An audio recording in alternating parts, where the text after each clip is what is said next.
घर की बड़ी मैं हूँ।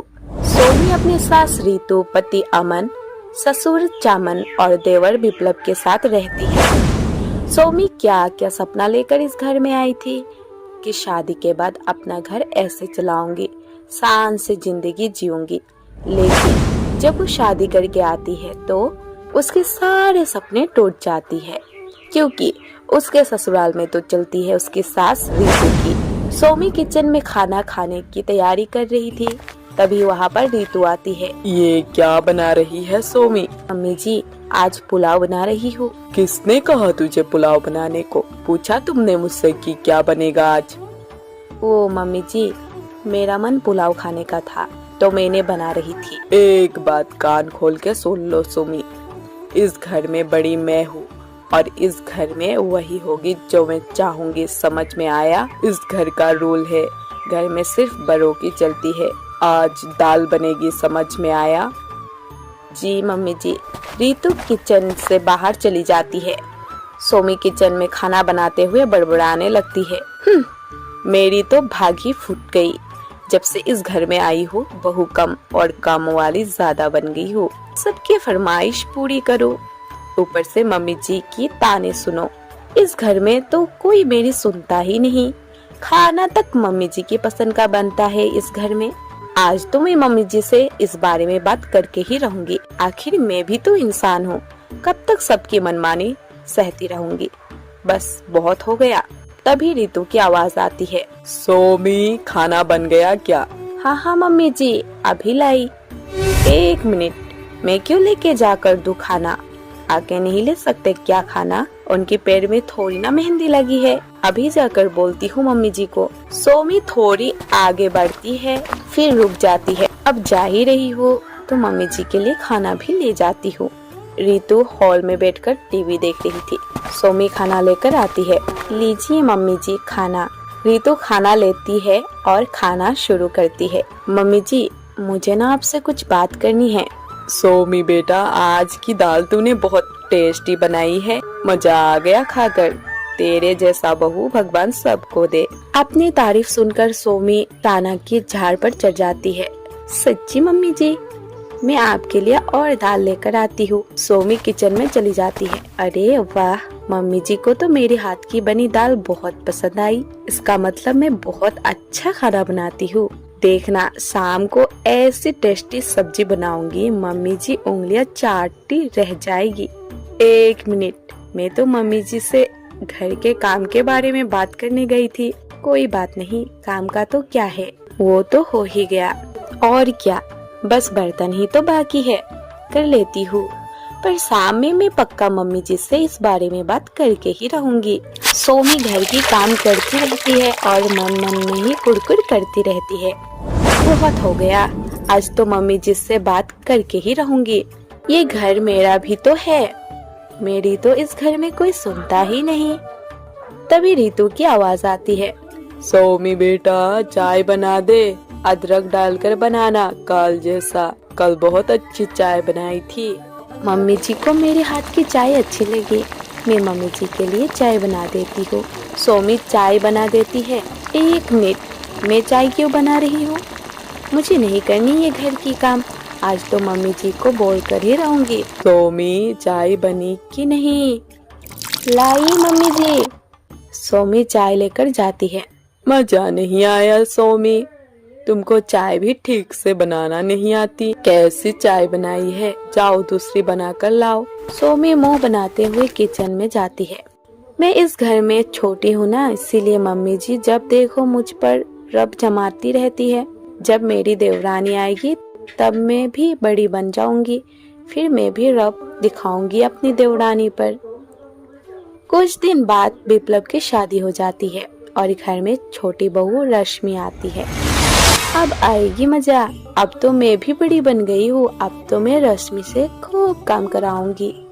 रश्मि, जाओ मेरे लिए चाय बना कर लाओ। रश्मि मासूम सा चेहरा बनाकर कहती है। भाभी, मुझे चाय बनाना नहीं आता, आप मुझे चाय बनाना सिखा देंगे? हाँ, क्यों नहीं। सोमी चाय बनाने लगती है। भाभी, आप चाय बना तो रही हो, तो मेरे लिए भी बना देना। मेरे ना पेट में दर्द कर रहे हैं, मैं बाहर जाकर बैठती हूँ। सोमी चाय बना देती है। ये क्या, ये रश्मि ने तो मुझसे ही चाय बनवा दी। ये तो बड़ी चालाक निकली। अभी चाय तो बना दी, कोई बात नहीं, दे देती हूँ। शाम को खाना तो मैं रश्मि से ही बनवाऊंगी। शाम को खाना बनाने का समय होता है।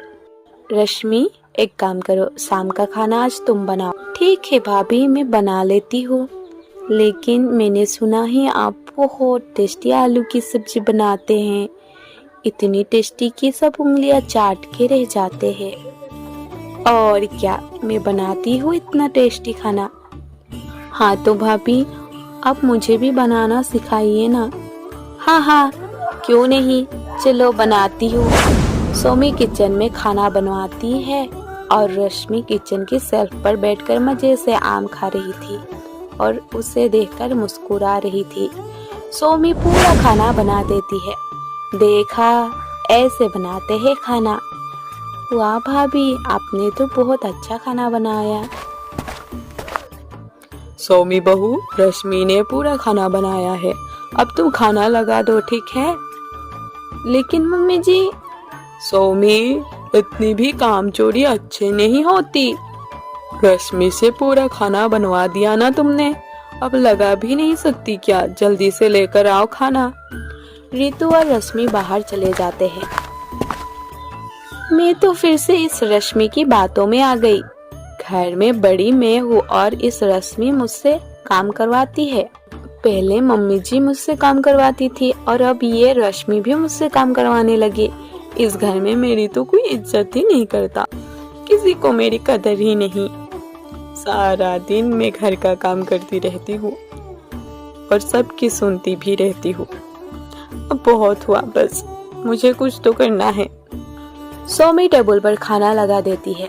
सब लोग खाना खा रहे थे। किसी ने सोमी को खाने के लिए एक बार भी नहीं पूछा। सोमी को इस बात का बहुत बुरा लगा। उसका मुंह उतर जाता है। वो बिना खाना खाए ही अपने कमरे में चली जाती है। मैं चुपचाप सबकी काम करती रहती हूँ, कभी कोई शिकायत नहीं करती, सबकी सुनती हूँ, इसीलिए किसी को मेरी कदर नहीं है। मुझे इन सबको सोमी की कीमत बतानी होगी।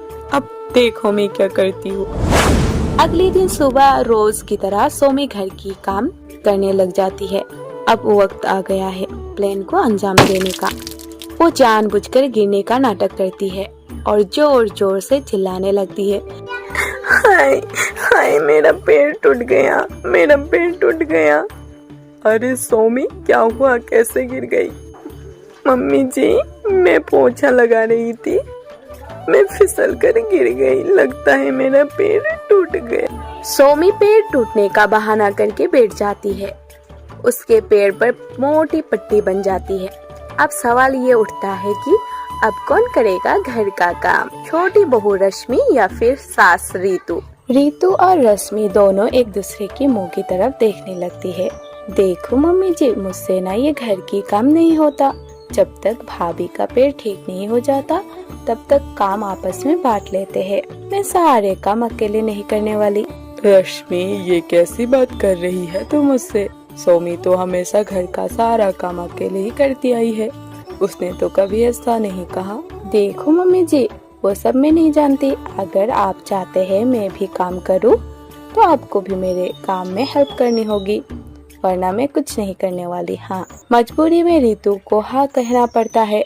अब घर का सारा काम रश्मि और रितु को करना पड़ रहा था। सफाई, बर्तन, कपड़े, खाना बनाना और सारा काम करने में दोनों बुरी तरह थक जाती है। अरे बाप रे, ये सब काम कर करके मैं तो बुरी तरह थक गई हूँ।